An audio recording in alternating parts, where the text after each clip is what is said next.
الحمد لله نحمده ونستعينه ونستغفره ونؤمن به ونتوكل عليه ونعوذ بالله من شرور أنفسنا ومن سيئات أعمالنا من يهده الله فلا مضل له ومن يضلله فلا هادي له وأشهد أن لا إله إلا الله وحده لا شريك له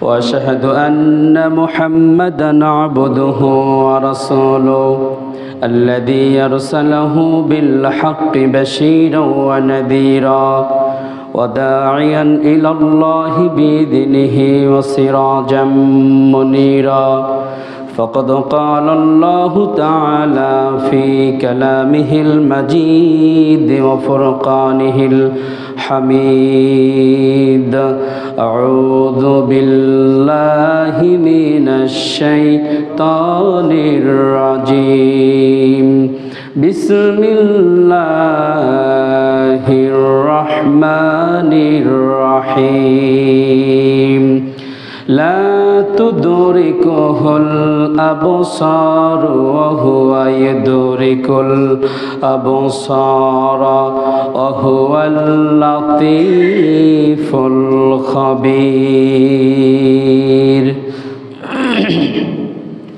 عن أبي هريرة قالوا ناسا لرسول الله صلى الله عليه وسلم هل نرى ربنا يوم القيامة قال هل تضرون في رؤية القمر ليلة البدر قالوا بلى يا رسول الله صلى الله عليه وسلم قال هل تضرون في الشمس ليس دونها سحاب قالوا بلى يا رسول الله صلى الله عليه وسلم فإنه كذلك ফাইন্নাহু তারাউনাহু কাযালিকা রাওয়াহু মুসলিম। প্রশংসা আদায় করছি আল্লাহ পাকের জন্য, যিনি আমাদেরকে সঠিক সময়ে মসজিদে আসার তৌফিক দান করেছেন। আলহামদুলিল্লাহ। তার রাসূলের প্রতি দরুদ বর্ষিত হোক। আল্লাহুম্মা সাল্লি আলাইহি আল্লাহুম্মা বারিক আলাইহি। আজকে আলোচনার বিষয় হচ্ছে মহান আল্লাহ সুবহানাহু ওয়া তাআলার দর্শন।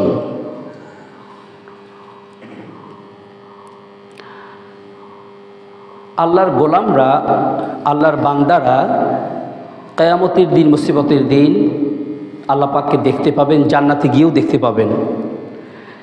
এই মর্মে আমরা কোরআন এবং হাদিস থেকে অনেক প্রমাণ পেয়ে থাকি।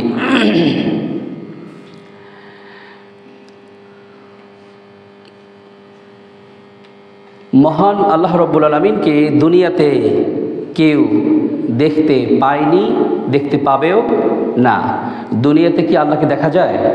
দেখা যাবে কখনো? না। কেউ যদি বলে যে আমি আল্লাহকে দেখেছি, সে সত্য বলছে না মিথ্যা বলছে? মিথ্যা। পৃথিবীতে কেউ কখনো আল্লাহকে দেখতে পায়নি, পাবেও না। আল্লাহ রসুল সাত আকাশ পাড়ি দিয়ে আরশে আজিম পর্যন্ত গিয়েছিলেন, এটা আমাদের জানা আছে। আল্লাহকে দেখেছেন? তো আপনি আমি কেমনে দেখি? এত বড় বুজুর্গ আমরা কেমনে হই? ঠিক না? অনেকেই বলে যে আমি আল্লাহকে দেখেছি, অনেকবার আমার আল্লাহর দর্শন হয়েছে, বলে কি না বলেন? অনেকে বলে এই কথা, এগুলোর প্রমাণ আছে। কারা কারা বলে এগুলোরও প্রমাণ আছে। কিন্তু যারা বলে ওরা কি বলে? মিথ্যা বলে। কি বলে? মিথ্যা বলে।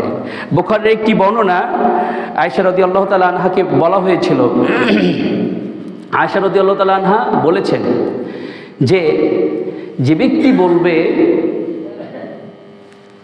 ব্যক্তি বলবে আমি আল্লাহকে দেখেছি, সে মিথ্যা বলছে। কি বলছে? মিথ্যা বলছে। রাসূলুল্লাহ মেরাজ থেকে এসেছিলেন, মেরাজ থেকে আসলেন, আসার পর রাসূলকে বলা হয়েছিল, হে রাসূল, আপনি তো আরশে আজিম পর্যন্ত গিয়েছিলেন, আল্লাহকে দেখেছেন? রাসূলুল্লাহ কি বলেছিলেন? রাসূলুল্লাহ বলেছিলেন, নূরুন নূরুন, জ্যোতি জ্যোতি, আল্লাহ চারিদিকে চতুর্দিকে নূর দ্বারা বেষ্টন করা আছে, নূর দ্বারা বেষ্টিত এলাকায় আল্লাহ আছেন। তো আল্লাহকে আমি দেখবো কেমনে? সুবহানাল্লাহ, সুবহানাল্লাহ। আল্লাহর নূরের তাজাল্লি কেউ কখনো সহ্য করতে পারবে? নূরের তেজ কেউ কখনো সহ্য করতে পারবে? পারবে না। মুসা আলাইহিস সালামের যারা অনুসারী, মুসা আলাইহিস সালামের গোত্রের লোক যারা ছিলেন, তারাও আল্লাহকে দেখতে চেয়েছিল। বলেছিল না যে আমরা, হে মুসা, আল্লাহকে দেখাও, আল্লাহকে না দেখলে কিন্তু আমরা ঈমান মানবো না তোমাকে, আমরা আল্লাহকে মানবো না। তো আল্লাহকে দেখাও, দেখতে চেয়েছিল। পেরেছে? দেখতে পেরেছে? পারেনি। সবগুলো একেবারে কাত হয়ে ওখানে পড়ে গেছিল, মারা গিয়েছিল সবাই। একটু আলোক ছটা, আল্লাহর নূরের একটু আলোক ছটা পৃথিবীতে ওই সময় ওই তুর পাহাড়ে আল্লাহ পাক পাঠিয়ে দিয়েছিলেন, ওইটা কেউ সহ্য করতে পারে নাই। কেউ যদি বলে যে আমি আল্লাহকে দেখেছি, সে কি বলছে? মিথ্যা বলছে। এই জন্য এই কথা বলা যাবে না, কারণ আল্লাহকে পৃথিবীর কোনো মানুষ দেখতে পায়নি, পাবেও না।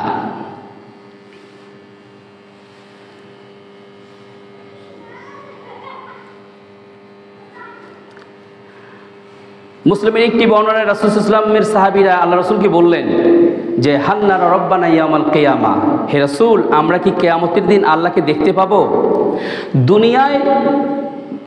দুনিয়ায় কোনো মানুষ মহান আল্লাহ পাককে দেখতে পাবে না, তবে পরকালে দেখতে পাবে। কোথায় দেখতে পাবে? পরকালে জান্নাতে গিয়ে আল্লাহকে দেখতে পাবে, আল্লাহর দর্শন মিলবে, দুনিয়ায় নয়। আল্লাহ বলেছেন সূরা আনআমে, আল্লাহ পাক বলেছেন, লা তুদরিকুহুল আবসারু ওয়া হুয়া ইদরিকুল আবসারা ওয়া হুয়াল লাতীফুল খবীর।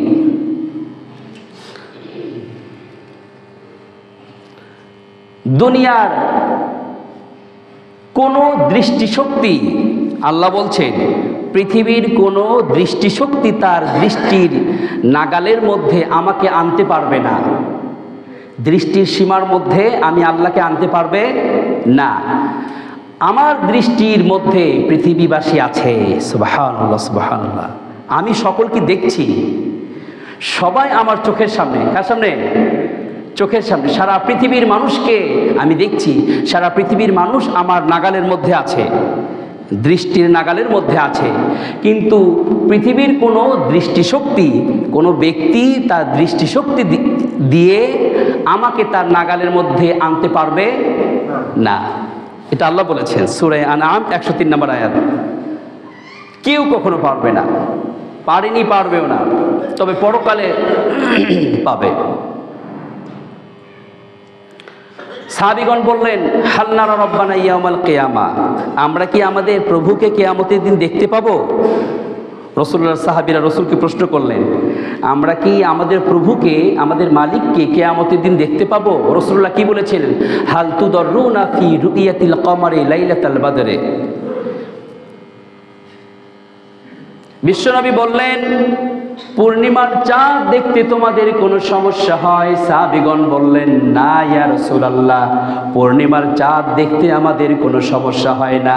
হাল তুদররুনা ফি রুইয়াতিল কমারি লাইলাতাল বদরে, 14 তারিখের চাঁদ দেখতে তোমাদের কোনো সমস্যা হয়?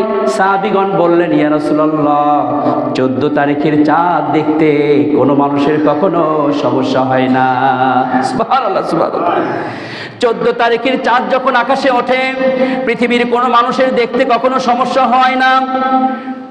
কোনো মানুষ কখনো কোনো ব্যক্তিকে বলতে পারেনি, তুমি একটু ওদিকে সরে দাঁড়াও, তুমি একটু ওদিকে যাও, পিছনের দিকে যাও, তুমি একটু ডানের দিকে যাও, তুমি একটু বামের দিকে যাও, চাঁদ দেখতে আমার অসুবিধা হচ্ছে। কেউ বলেছে? সারা পৃথিবীর মানুষ যদি একত্রিত হয়, গোটা দুনিয়ার মানুষ যদি এক জায়গায় জমায়েত হয়, সবাই যদি একত্রিত হয়, সবাই এক জায়গায় জমা হয়েও আল্লাহকে যদি সবাই এক জায়গায় একত্রিত হয়ে পূর্ণিমার চাঁদ যদি দেখতে চায়, কোনো ব্যক্তির চাঁদ দেখতে কখনো অসুবিধা হবে না। সুবহানাল্লাহ। আল্লাহ রাসূলকে প্রশ্ন করলেন সাহাবীগণ, আমরা কি কিয়ামতের দিন আমাদের মালিককে দেখতে পাবো? বিশ্বনবী বললেন, পূর্ণিমার চাঁদ দেখতে তোমাদের অসুবিধা হয়? সাহাবীগণ বললেন, না ইয়া রাসূলুল্লাহ, পূর্ণিমার চাঁদ দেখতে আমাদের কারো কোনো সমস্যা হয় না। এরপর রাসূল বললেন, হাল তুদাররুনা লাইসা দুনাহা সাহাবুন। মেঘ মুক্ত আকাশে চাঁদ দেখতে কোনো সমস্যা হয়? মেঘ মুক্ত আকাশে, আকাশে কোনো মেঘ নাই, মেঘমালা নাই, কিচ্ছু নাই, একেবারে পরিচ্ছন্ন আকাশ। এই পরিষ্কার আকাশে তোমরা যদি চাঁদ দেখতে চাও, তোমাদের কোনো সমস্যা হবে? সাহাবীগণ বললেন, না ইয়া রাসূলুল্লাহ, মেঘ মুক্ত আকাশে চাঁদ দেখতে পৃথিবীর কোনো মানুষের সমস্যা হবে না। এরপর বিশ্বনবী বললেন, পূর্ণিমার চাঁদ দেখতে যেমন কোনো সমস্যা হয় না, মেঘ মুক্ত আকাশে সূর্য যেমন দেখতে অসুবিধা হয় না, চাঁদ দেখতে অসুবিধা হয় না, ঠিক একইভাবে কিয়ামতের দিন, মুসিবতের দিন তোমরা তোমাদের মালিককে সরাসরি দেখতে পাবে। সুবহানাল্লাহ, সুবহানাল্লাহ। পূর্ণিমার চাঁদ দেখতে কখনো কোনো মানুষের সমস্যা হয়েছিল? না, হয়নি, হবেও না। সারা পৃথিবীর মানুষ যদি সবাই এক জায়গায় আসে, এক জায়গায় জমায়েত হয়, হওয়ার পরেও কারো কখনো কোনো সমস্যা হবে না। যে আমার সমস্যা হচ্ছে, একটু সরে দাঁড়াও, একটু পিছনে যাও, এই সামনে যাও, আমি দেখতে পাচ্ছি না। রাসূল বললেন, এই 14 তারিখের চাঁদ দেখতে যেমন তোমাদের কোনো সমস্যা হয় না, মেঘমুক্ত আকাশে চাঁদ দেখতে যেমন তোমাদের কোনো সমস্যা হয় না, কিয়ামতের দিন, মুসিবতের দিন তোমরা এমনই ভাবে তোমাদের মালিক আল্লাহ রাব্বুল আলামিনকে সরাসরি দেখতে পাবে। সুবহানাল্লাহ, সুবহানাল্লাহ। বুখারীর একটি বর্ণনায় বিশ্বনবী বলেছেন, মা মিনকুম মিন আহাদিন ইল্লা সায়ুকাল্লিমুহু রাব্বুহু লাইসা বাইনাহু ওয়া বাইনাহু তুরজুমানুন ওয়ালা হিজাবুন ইয়াহজুবু। বুখারীর বর্ণনা। তোমাদের মধ্য থেকে কোনো ব্যক্তি কিয়ামতের দিন, মুসিবতের দিন আল্লাহর সঙ্গে সাক্ষাৎ করতে মাঝখানে কোনো জবনিকা থাকবে না। কি থাকবে না? জবনিকা থাকবে না, কোনো পর্দা থাকবে না। থাকবে? থাকবে না। বুখারীর বর্ণনা। রাসূল বলেছেন যে বাইনাহু তুরজুমান ওয়ালা হিজাবুন, আল্লাহ এবং বান্দার মাঝখানে কোনো দোভাষী থাকবে না। দোভাষী বুঝি তো, দোভাষী। আপনি কি বলছেন আল্লাহ বোঝে না, আমি কি বলছি আল্লাহ বোঝে না, আল্লাহ কি বলছে বান্দা বুঝতে পারে না, এমনটা কখনো হবে না। আল্লাহ আপনার কথা বুঝতে পারে না, আপনার কথা বোঝার জন্য আল্লাহ এবং বান্দার মাঝখানে কোনো দোভাষী, আল্লাহ অনুবাদক আল্লাহ বানাবেন না, কোনো দোভাষী রাখবেন না। আল্লাহ কি বান্দাকে বলছে বান্দা বুঝতে পারে না, বোঝার জন্য আল্লাহ এবং বান্দার মাঝখানে আল্লাহ কোনো দোভাষী রাখবে না। সুবহানাল্লাহ, সুবহানাল্লাহ। তার মানে হলো আল্লাহ বান্দার কথা বুঝতে পারবে, বান্দা সরাসরি আল্লাহর কথা বুঝতে পারবে। আল্লাহ যা বলবে পরিষ্কার ভাবে আল্লাহর বান্দারা কিয়ামতের দিন বুঝতে পাবে। বান্দারা যা বলবে তা কিয়ামতের দিন, মুসিবতের দিন আল্লাহ স্পষ্ট ভাবে বুঝতে পারবে। দুই জনের মাঝখানে কোনো দোভাষী থাকবে না। সুবহানাল্লাহ, সুবহানাল্লাহ। দোভাষী থাকবে না, অনুবাদ করে আল্লাহকে বুঝিয়ে দেবে না আল্লাহ তোমার বান্দা এই কথা বলছে। বান্দা যদি কোনো কিছু বুঝতে না পারে, দোভাষী, মাঝখানে একজন দোভাষী, মাঝখানে একজন অনুবাদক, সে কখনো আল্লাহর কথা বান্দাকে বুঝিয়ে দেবে না। ও আল্লাহ, তোমার কথা তোমার বান্দা বুঝতে পারছে না, আমি বুঝিয়ে দিচ্ছি, এমনটা হবে না। বান্দা আল্লাহর কথা বুঝতে পারবে, বান্দা আল্লাহর কথা বুঝতে পারবে, আল্লাহ বান্দার কথা বুঝতে পারবে। সুবহানাল্লাহ, সুবহানাল্লাহ। মাঝখানে কোনো দোভাষী থাকবে না, মাঝখানে কোনো অনুবাদক থাকবে না, এবং আল্লাহ এবং বান্দার মাঝখানে কোনো পর্দা থাকবে না। সরাসরি বান্দা আল্লাহকে দেখতে পাবে। সুবহানাল্লাহ, সুবহানাল্লাহ। এটাই রাসূলুল্লাহ বুঝাইতে চাইছিলেন যে আল্লাহ এবং বান্দার মাঝখানে কোনো দোভাষী থাকবে না, অনুবাদক থাকবে না, এবং আল্লাহ এবং বান্দার মাঝখানে কোনো পর্দাও থাকবে না। পর্দার ওই পার্শ্বে আল্লাহ, এই পার্শ্বে বান্দা, এমনটা হবে না। সরাসরি বান্দারা আল্লাহকে দেখতে পাবে, আল্লাহর সঙ্গে কথা বলতে পারবে। সুবহানাল্লাহ, সুবহানাল্লাহ। কিয়ামতের দিন আমাদের আলোচনার বিষয় কি? আল্লাহকে দেখা, আল্লাহর দর্শন, এটা হলো আমাদের আলোচনার বিষয়। আমরা সেই বিষয়ের উপরেই আলোচনা করছি। এমনটা কখনো হবে না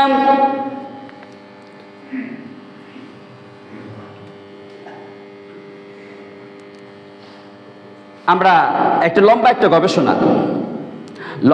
গবেষণা, সেখান থেকে আমরা খুব কাটছাট করার চেষ্টা করছি, সংক্ষেপ করার চেষ্টা করছি, যে খুব সংক্ষেপে কিছু কথা বলা যায় কিনা, খুব সংক্ষেপে সেটার চেষ্টা করছি আমরা। জান্নাতীরা যখন জান্নাতে প্রবেশ করবে, জান্নাতের গেইটে যখন যাবে, তখন ফেরেশতারা জান্নাতীদেরকে সালাম দিবে এবং আল্লাহ রাব্বুল আলামিন জান্নাতি ব্যক্তিদেরকে সালাম দিবে। সুবহানাল্লাহ, সুবহানাল্লাহ। সর্বপ্রথম জান্নাত উদ্বোধন করবেন বিশ্বনবীকে, রাসূলুল্লাহ। কে উদ্বোধন করবেন বলেন? করাতুল বাবা, রাসূলুল্লাহ জান্নাত উদ্বোধন করবেন সর্বপ্রথম। জান্নাতের গেইটে গিয়ে রাসূলুল্লাহ আঘাত করবেন, করাতুল বাবা। বিশ্বনবী বলছেন, আমি জান্নাতের গেইটে গিয়ে সর্বপ্রথম আঘাত করব। জান্নাতের ভিতর থেকে বলা হবে, মানান্তা, আপনি কে? বিশ্বনবী বলবেন, আমি আনা মুহাম্মদ সাল্লাল্লাহু আলাইহি ওয়াসাল্লাম। ভিতর থেকে জান্নাতের দ্বাররক্ষী বলবে, হাদিসের ভাষায় যাকে খাজিন বলা হয়, হাদিসের ভাষায় যাকে বলা হয় খাজিন, জান্নাতের দ্বাররক্ষী, গেটম্যান, সিকিউরিটি গার্ডের দায়িত্ব যিনি পালন করছেন, তাকে হাদিসের ভাষায় খাজিন বলা হয়, দ্বাররক্ষী। ভিতর থেকে বলবে, মানান্তা, আপনি কে? বাহির থেকে বিশ্বনবী বলবেন, আমি বিশ্বনবী মুহাম্মদ সাল্লাল্লাহু আলাইহি ওয়াসাল্লাম। এবার ভিতর থেকে দ্বাররক্ষী বলবে, ইয়া রাসূলুল্লাহ, আপনার জন্য এই প্রথম, আপনার জন্য আপনার জন্য কেবলমাত্র এই দরজা খোলার ব্যাপারে আল্লাহ রাব্বুল আলামিন আমাকে আদেশ করেছেন। আপনার আগে কোনো ব্যক্তির ব্যাপারে এই দরজা খুলতে আমি আল্লাহর পক্ষ থেকে আদিষ্ট হই নাই। সুবহানাল্লাহ, সুবহানাল্লাহ। কেবলমাত্র, শুধুমাত্র এই মাত্র আপনার জন্যই জান্নাতের গেটটা খোলা হলো। রাসূলুল্লাহ সাহাবাদেরকে নিয়ে প্রবেশ করবেন জান্নাতে গিয়া। রাসূলুল্লাহর সঙ্গে সর্বপ্রথম জান্নাতে কে প্রবেশ করবে? রাসূলুল্লাহর সাহাবীরা। কারা? রাসূলুল্লাহর সাহাবী। কথা বলেন, আপনারা মন মরা হয়ে আছেন কেন? আমি তো গাঁজাখুরি কথা বলছি না। আর আপনারা এত দেরিতে আসেন কেন মসজিদে? এত দেরিতে আসলে কাজ হবে না তো? আর মন মরা হয়ে থাকবেন কেন? আমার প্রত্যেকটা কথার পিছনে আমি রেফারেন্স দিয়ে তো কথা বলছি, প্রমাণ দিয়ে কথা বলছি, গাঁজাখুরি কথা তো বলছি না। এবং গল্প, কেচ্ছা কাহিনী, সোনা ভানের কেচ্ছা বলতে আসিনি তো আপনাদের এখানে। আপনি মনোযোগ দেবেন না কেন? রাসূলুল্লাহ বলছেন, আমি জান্নাতের গেট সর্বপ্রথমে যাব এবং আমার সাহাবীদেরকে নিয়ে জান্নাত উদ্বোধন করব। জান্নাতে সর্বপ্রথম উদ্বোধন করবে বিশ্বনবী এবং তার সাহাবীরা, মুহাজির এবং আনসার সাহাবীদেরকে দিয়ে বিশ্বনবী সর্বপ্রথম জান্নাতে প্রবেশ করবেন। সুবহানাল্লাহ, সুবহানাল্লাহ। জান্নাতে যখন জান্নাতে প্রবেশ করবে, জান্নাতে প্রবেশ করার পর একজন ঘোষণাকারী ঘোষক দিয়ে বলবে, ওয়া ইন্না লাকুম আন তাসিহু ফালা তাসকামু আবাদা। জান্নাতে প্রবেশ করার পর জান্নাতে একজন ঘোষক ঘোষণা দেবে, জান্নাতে একজন ঘোষক ঘোষণা দিয়ে বলবে, ওয়া ইন্না লাকুম আন তাসিহু ফালা তাসকামু আবাদা। জান্নাতের ভিতরে যখন জান্নাতীরা প্রবেশ করবে, তখন জান্নাতের একজন ঘোষক ঘোষণা দিয়ে বলবে, ও আল্লাহর বান্দারা, অনেক মেহনত করে তোমরা পরিশ্রম করে জান্নাত পর্যন্ত এসেছো, অনেক তাহাজ্জুদ নামাজ পড়ে, সত্য কথা বলে, হালাল খেয়ে, সৎ পথে থেকে সিরাতে মুস্তাকিমে চলে রাসূলুল্লাহর তরিকায় নিজের জীবনকে ইমপ্লিমেন্ট করে তোমরা জান্নাত পর্যন্ত এসেছো। ও আল্লাহর বান্দারা, ও মুমিন বান্দারা, মুত্তাকি বান্দারা, ওয়া ইন্না লাকুম আন তাসিহু ফালা তাসকামু আবাদা। তোমরা এই জান্নাতে প্রবেশ করলে সারা জীবনের জন্য এই জান্নাতে তোমরা সুস্থ থাকবে, অসুস্থতা কখনো তোমাদেরকে স্পর্শ করবে না। সুবহানাল্লাহ, সুবহানাল্লাহ। সব সময় এখানে সুস্থ থাকবে, কখনো সর্দি লাগবে না, কখনো জ্বর হবে না, কিডনি কখনো ড্যামেজ হয়ে যাবে না, আপনার হার্টের নালাগুলো বন্ধ হয়ে যাবে না, ডায়াবেটিস দেখা দেবে না, আপনার আপনার আপনার হাঁটুতে ব্যথা দেখা দেবে না, মাজায় ব্যথা দেবে না, ব্যথা হবে না, মাথা ঘোরা হবে না, মাথা ব্যথা করবে না, শরীরটা কেমন কেমন যেন লাগে, কোনো কিছুই তোমাদেরকে স্পর্শ করবে না। একজন ঘোষণাকারী ঘোষণা দিয়ে বলবে, বান্দারা তোমরা এখানে এসেছো, আল্লাহর বান্দারা তোমরা এখানে এসেছো, কোনো অসুস্থতা তোমাদেরকে স্পর্শ করবে না, কোনো রোগ তোমাদের কখনো হবে না। সুবহানাল্লাহ, সুবহানাল্লাহ। করোনা তোমাদেরকে অ্যাটাক করবে না, চিকুনগুনিয়া তোমাদেরকে অ্যাটাক করবে না, ডেঙ্গু তোমাদের কাছে আসতে পারবে না, কোনো রোগ তোমাদেরকে স্পর্শ করবে না। আমরা যারা এখানে মুসল্লি এসেছি, এখানকার যত মুসল্লি আছি, কেউ বলতে পারবো না আমি পরিপূর্ণ সুস্থ আছি। এই কথা পৃথিবীর কোনো মানুষ বলতে পারেনি, পারবেও না। কেউ বলতে পারেনি যে আমি পরিপূর্ণভাবে সুস্থ আছি, কোনো রোগ আমাকে ধরেনি, কোনো রোগ আমাকে স্পর্শ করেনি। জান্নাতীরা জান্নাতে প্রবেশ করার সঙ্গে সঙ্গে একজন ঘোষণাকারী ঘোষণা দিয়ে বলবে, ইন্না লাকুম আন তাসিহু ফালা তাসকামু আবাদা। সব সময় অনন্তকালের জন্য তোমরা জান্নাতে থাকবে। এই জান্নাতে কখনো তোমাদের কোনো রোগ হবে না, কখনো তোমাদের সালসা খেতে হবে না, কখনো তোমাদের কি শিমুলের শিকড় খেতে হবে না, ইসুপগুলের ভুসি খেতে হবে না, ঔষধ খেতে হবে না, ট্যাবলেট খেতে হবে না, ক্যালসিয়াম বড়ি খেতে হবে না, কোনো কিছু খেতে হবে না। আল্লাহ রাব্বুল আলামিন তোমাদেরকে সব সময় সুস্থ অবস্থায় এই জান্নাতে রেখে দিবেন। সুবহানাল্লাহ, সুবহানাল্লাহ। আরে এমন সুস্থ তাদের ঘুম পর্যন্ত আসবে না। সুবহানাল্লাহ। জান্নাতীদের ঘুম পর্যন্ত জান্নাতে আসবে না। সুবহানাল্লাহ কোন ঘুম ঘুম এই যে এখানে এসে ঘুম আসছেন, একটু জিমানি দিচ্ছেন, একটু বনি দিচ্ছেন। রাসূলুল্লাহ বলেছেন, আন-নাওমু আখুল মাউত, ঘুম তো হলো মরণের ভাই। মানুষ যখন ঘুমোতে যায়, ওকে টেনে নিয়ে যান, আপনি ওর পাশে কিছু বলেন, কিছু করেন, কিছু বলতে পারবে না, পারবে?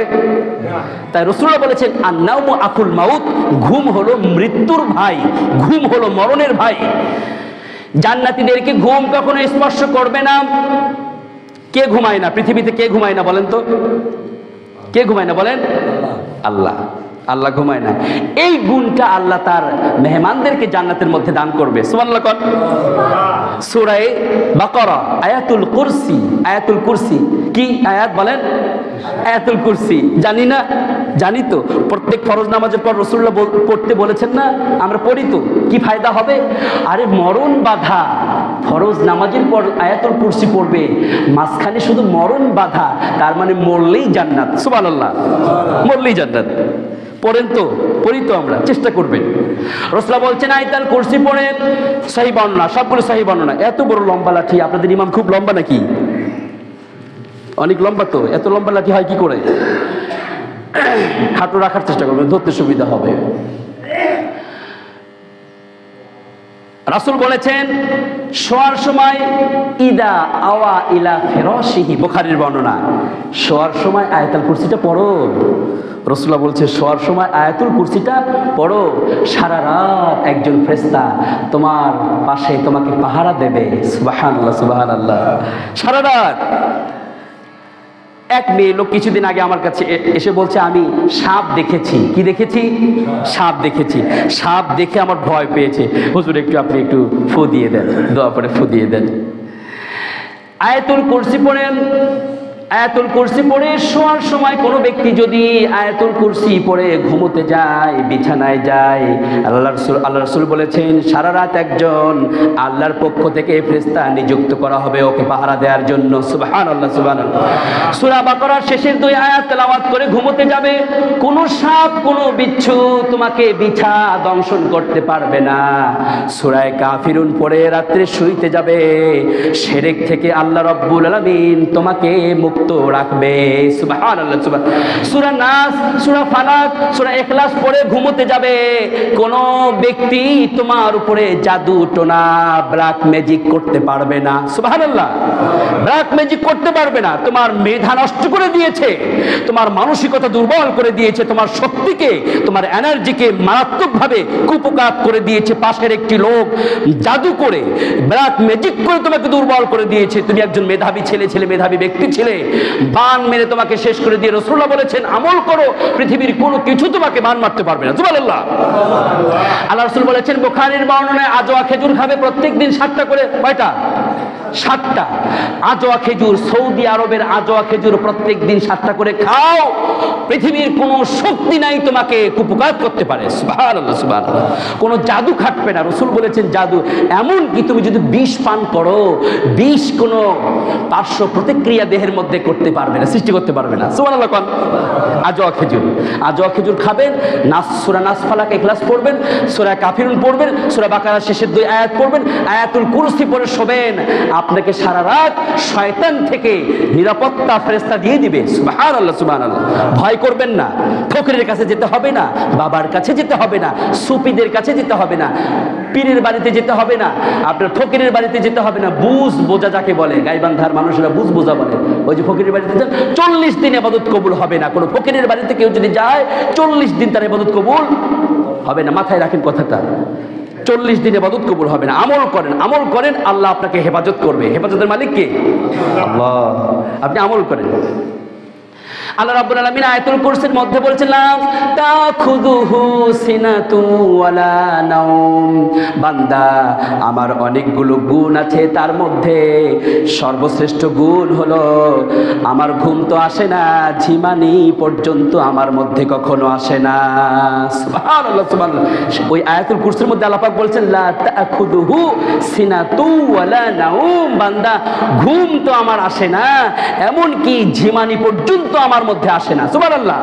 ঝিমানি, ঝিমানি, এই যে টুবুনি দেয় না, বসে বসে থেকে ঘুম ধরলে একটু ঝিমানি আসে না, টোবে টোবে একটু একটু করে টোবে। আল্লাহ পাক বলছেন এই ঝিমানি টুবানি আমার মধ্যে আসে না। সুবহানাল্লাহ সুবহানাল্লাহ। আল্লাহ আছে সজাগ, সজাগ, একেবারে সজাগ। তার মেধা, তার কান, তার চোখ সবটাই খোলা এবং জাগ্রত। সুবহানাল্লাহ সুবহানাল্লাহ। বাসীরুম বিল ইবাদ। আল্লাহ কোরআনে একাধিক জায়গায় বলেছেন বাসীরুম বিল ইবাদ। বান্দা, আমি তোকে দেখছি এবং তোর কার্যকলাপ আমি শুনছি এবং দেখছি অনবরত 24 ঘন্টা। সুবহানাল্লাহ সুবহানাল্লাহ। বাজারে কখন যাস, টেলিভিশনের সামনে কখন বসিস, ফোন কখন নিয়ে তুই গান শুনিস, কখন তাসের বৈঠকে বসিস, মদের পাত্রে হাত দিস। বাসীরুম বিল ইবাদ। আমি 24 ঘন্টা তোকে দেখছি এবং তোর কার্যকলাপগুলো শুনছি। সুবহানাল্লাহ সুবহানাল্লাহ। আমি ঘুমাই না বান্দা, সবটাই আমি দেখছি। আমার ফেরেশতা ইয়ালামুনা মা তাফআলুন। শুধু আমি নই, আল্লাহ বলছে শুধু আমি নই, আমার বান্দারা জানে, আমার ফেরেশতারা যা জান, আমার ফেরেশতারা জানে যা তোরা করিস। সুবহানাল্লাহ। শুধু আমি নই, আমি তো দেখছি, আমি তো শুনছি সবটাই, আর সেটা রেকর্ড করার জন্য আমার ফেরেশতাদেরকে আমি নিযুক্ত